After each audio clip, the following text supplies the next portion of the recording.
everybody. I want to make a video about conspiracy in the, in the genre of hocus pocus after hours.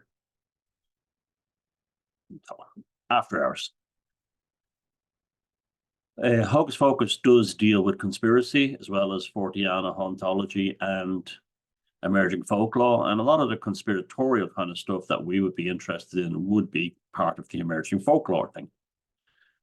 Now, I want to talk today about what I call the satanic hyperkill of the present age.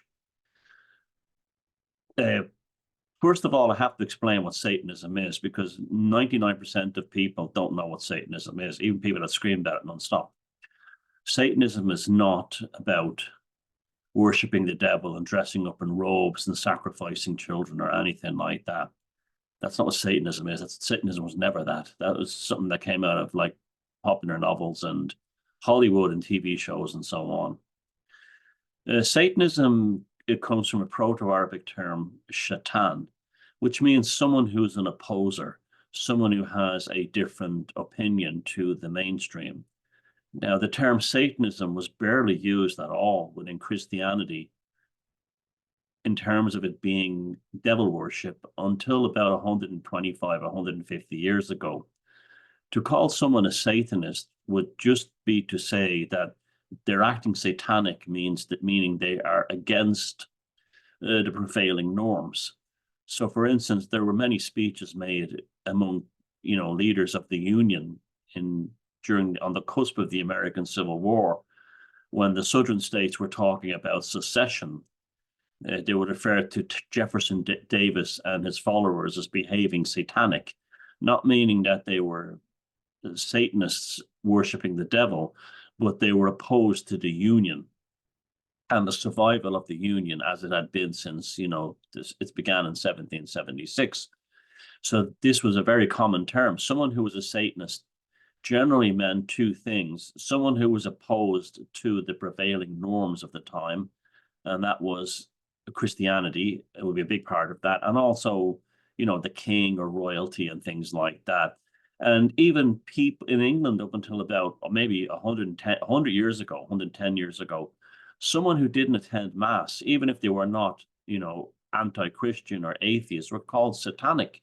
It just meant they were opposed or didn't go to the mass. It was only with the arrival of pop culture fiction and things like that the term satanic became associated with fellas in robes and things like that, sacrificing virgins to the devil. And that's not what satanic means. That's an ignorant extrapolation from pop culture. The Satanism, that's the organized Satanism that we have today, is actually a very healthy thing. Now, what Satanism is, and sort of like has been kind of like codified within LaVey Satanism, is basically natural law. Natural law and Satanism are the same thing. The belief that, in total honesty, yes, it is very much different than Christians, because Christianity was designed to destroy the Western person. Hence why turn the other cheek, give thy bed to the neighbor. How's that working out for you with all the doctors and engineers living in your town? Give thy bed to the stranger. Love thy enemy and all this. It was designed to make you weak. It was designed to make you weak, wherein the satanic thing is that you respect everyone until they try to enter your domain or your lair without permission and try to do things without your permission. Then you must destroy them. And that's one of the reasons I've always liked the satanic rules, is the one that, like, if the stranger shows up and takes advantage of you, you must destroy them. Wherein the Christian tells you that you must give your bed to the stranger, or you must, love them and take care of them. And that's to destroy you and your homeland, to destroy your lair, to destroy your realm, to destroy your domain. And the irony is that many of the people who go around calling everyone satanic from the alternative scene, truthers and stuff, they're actually being satanic themselves, because they're actually pointing out or they're rejecting the mainstream. Now, I'll give, you can have theories about this stuff and how it's used and so on. But if there's one fundamental aspect of both Satanism, dark occultism, Luciferianism, both pagan Luciferianism and esoteric Luciferianism. I subscribe to pagan Luciferianism, is the notion that you make every choice by your free will. The concept is that if you've been beckoned into the magic circle or into their lair or their realm, fair warning must be given. You must give them a chance not to cross the threshold. And if they cross the threshold, like Sergeant Howie in The Wicker Man, they're a fool who has arrived at their own free will, and then they're fair game to what you want to do with them, because you gave them numerous chances not to cross the threshold. That's why they're not Wiccans they're not Wiccans or they're not neo-pagans in The Wicker Man. They're Satanists because they give him fair choice. That as soon as he arrives, can you send over a dinghy? Can you send a dinghy? And they ignore him. I should have been like, don't come in. There was numerous things from that point on. Don't get involved. Don't come in. And he kept crossing the threshold until he found himself being sacrificed on May Eve. Now, so this is very interesting when you start thinking about things this way. This is why I never knew that mandatory needlecraft. I knew that mandatory needlecraft was never coming, because that would be a violation of their true satanic selves, their true satanic nature of these secret unknowns or whatever they are. Is they give you a chance, they start a war. If you're dumb enough to go fight on the front line because someone waved a flag or handed you 3 feathers on a bus, well, that's your own fault. You could have refused. Now, it's different for conscription, but even as ways out of that as well. If I was young and I was conscripted, I would do what people did in the Vietnam War: pretend you were mentally ill or disabled or something, find a way out of it. You don't fight in bankers' wars if you have any sense. And so the knock on the door is, the invitation inside after the knock on the door is always voluntary. So that's why I kept saying, just wait. This is a ruse during the Rona Chronicles. Just wait. They're not going to force it. They're not going to force it on you. It's not going to happen. The important thing, though, is to fight this, to get as many people as possible to not panic at the last moment and go and get it done. And we all survived, and we're all happy and healthy, and we don't have any of the horrible regrets that many of the people are involved that went and took the transubstantiation now have, which is very important. You see, I don't have a Christian mind, and that means I'm now capable of seeing everything completely neutral. And I don't live in a world where there's either a saint or a sinner. I live in a world where there's natural law, and in a world of natural law, you have tremendous clarity. You step back and see things in a very clear manner. And you see that this is not, human decency and natural law and anarchy are all very similar concepts. They're all closely aligned, that they're all ultimately based on a notion that those who want it and deserve to want it are the ones who should have it, not to give it to everyone. That's why communism is a form of Christianity. I'm not going to get too political on this.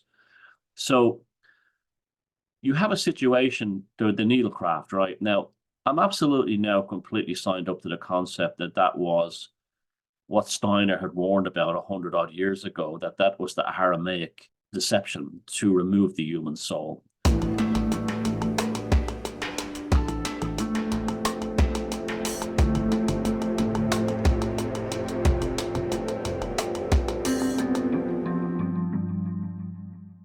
It was the booster. They even gave the profane, and I'm not calling you, when I say profane, I mean what they call you, not what I think you are. They gave you two chances. The number one, number two, and then, if you went to the foghorn leghorn, and the boy, I say boy, you've no one to blame but yourself. Lots of people took one or two, and that they didn't do the third because they kind of knew something.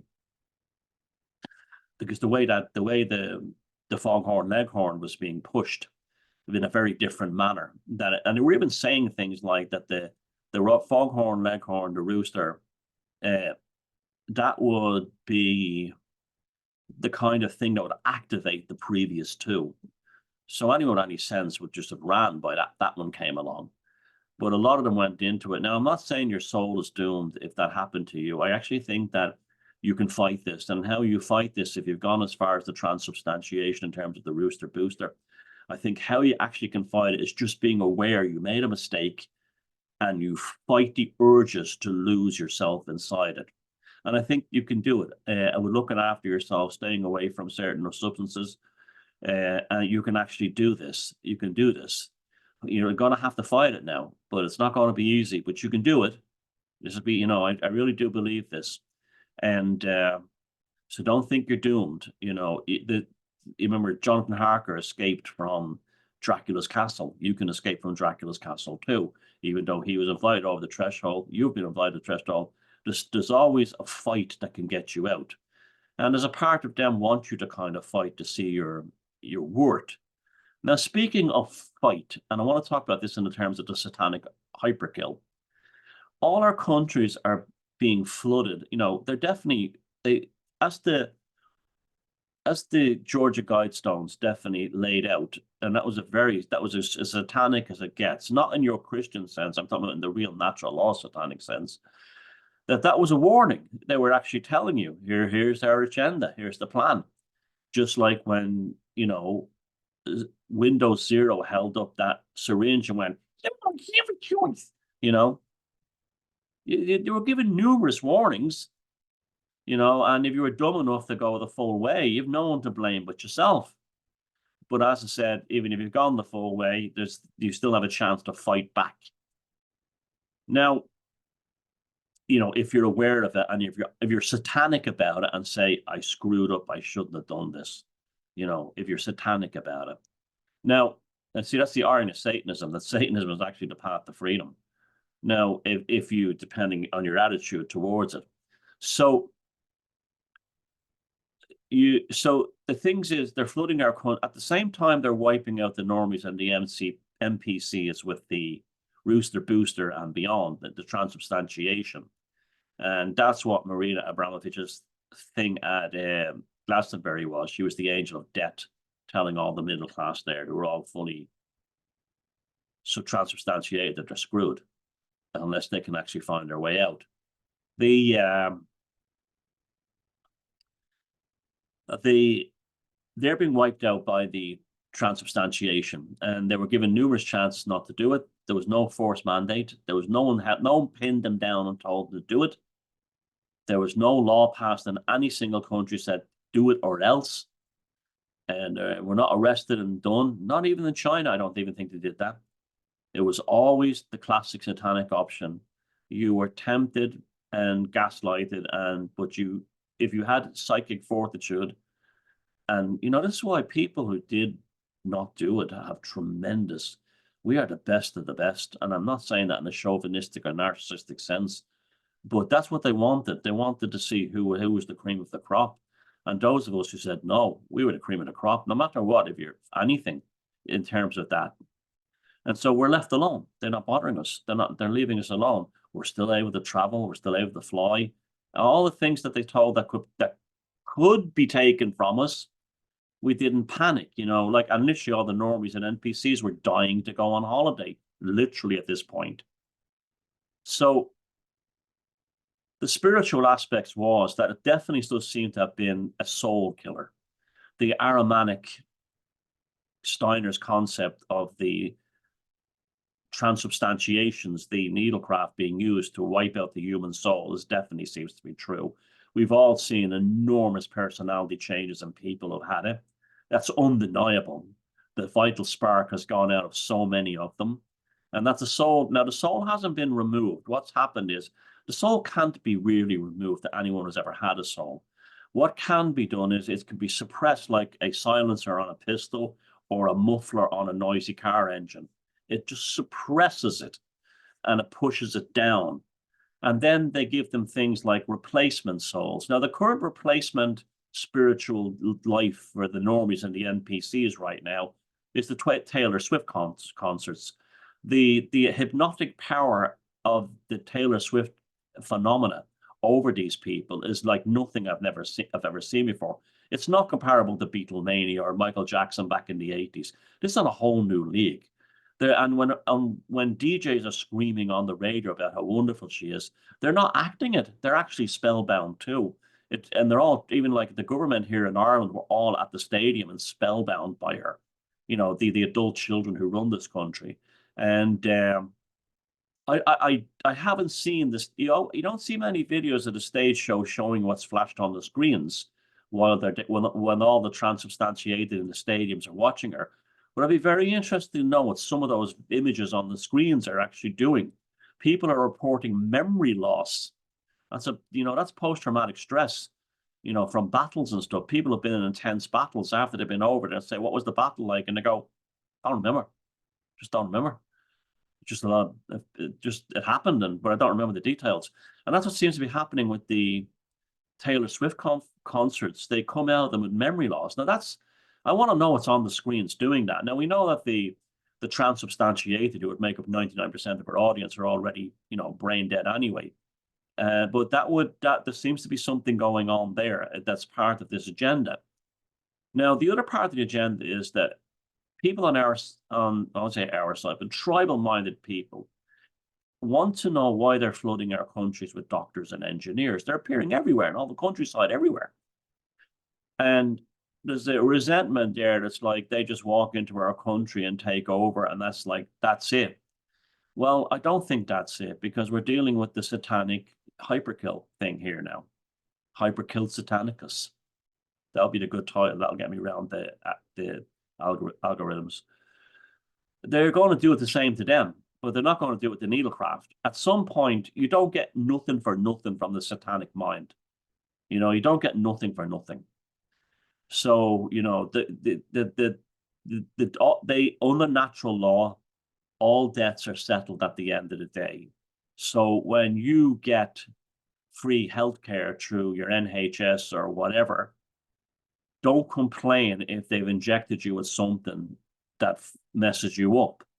There's always a price to pay. I mean, that's why in Britain, thalidomide was so central to the golden period of the NHS. This was your payback. You have to pay the price. You cross the threshold, and now in their domain. Likewise with all kinds of things, social welfare. You lose a lot of freedoms when you go on social welfare. You may be, your social status in the world is kind of lost. Your inability to save money up and build a business and create wealth in your family is gone, because basically you're a pet that's owned by the state. Now, pensions are different because you're paid into Social Security, but all your life. But those types of families who are on the dole all their lives and everything. And then people look at these doctors and engineers and say, what's this all about? They shouldn't have come. Well, they're going to have to pay the price too. And the price will be, you see, the average Western person won't, because they've been effeminized, and also because of the wokery in the military, won't join the military anymore. They won't join it. And also, the worst thing of all is drones. Some of the footage that's coming out of the Ukraine is just shocking. I spoke about it on my other video, but the drone thing is like, there's no war anymore. It's just mass murder. And the soldier doesn't have, the ordinary infantry person doesn't have a chance. Even people in tanks don't have chances against these things. So they're going to walk up to them and say, look, you've got to go and fight the Russians. And they go, but why? Well, we'll deport you and the whole family we brought here for nothing. You see, it's coming. I can see it. I can smell it. And so, the doctor or the engineer either has to go back to the third world where they came from, or they're going to have to be sent to be droned in on the Russian border, the Russian-Ukraine border, or wherever the war breaks out. They will be droned there. And this will mean that all these fighting age young men will become fighting age corpses in order to try and keep themselves and their family on the welfare back in the country they moved into. And their families will basically be reduced of all the men. And all that'll be left to be the women and children, and they will eventually not be the demographic you think they're going to be. The Satanists will always make you pay. Remember that. When those people get on a raft and go into England or hide in a truck, or even fly into Ireland, across the Mexican border, or whatever, flooding Germany, Austria, everywhere. What's happening is they've crossed the threshold, and they're now, and then what they get their free credit card, their public housing, their free medical, their free education. They've crossed the threshold. The piper will demand the fee, and it will happen. And this is classic Satanism. So I wouldn't get too upset right now about the way the world is going. This is why I always tell people to don't get involved in politics. Don't ever think there's a political solution. There are fated operations that happen in this reality that even the Satanists know that synchronicity is part of natural law too. They don't deny these things. And they know that synchronicity will help people like us avoid walking over the threshold, and also observation and keeping a clear eye. And so I think, this all brings back to Taylor Swift thing. The Taylor Swift thing is basically the religion for the normies. They're worshiping her as a god because their natural spiritual dimension has been muffled and brought down to nothing by Windows 0 and his, you don't have a choice. Now, this is conspiracy, but it's also deeply spiritual. That's why it falls under the Hocus Pocus After Hours family. I mean, we don't shy away from that stuff. Our book coming out will be talking about things like making comparisons with the transubstantiation of 2020 and previous events in history, and how our childhoods probably geared us away from that, as it may have geared you away from it, depending on your. This is why we celebrate Fortean culture and hauntology and emerging folklore so much, and emerging mythology, is because it gives you the tools to not cross over the threshold.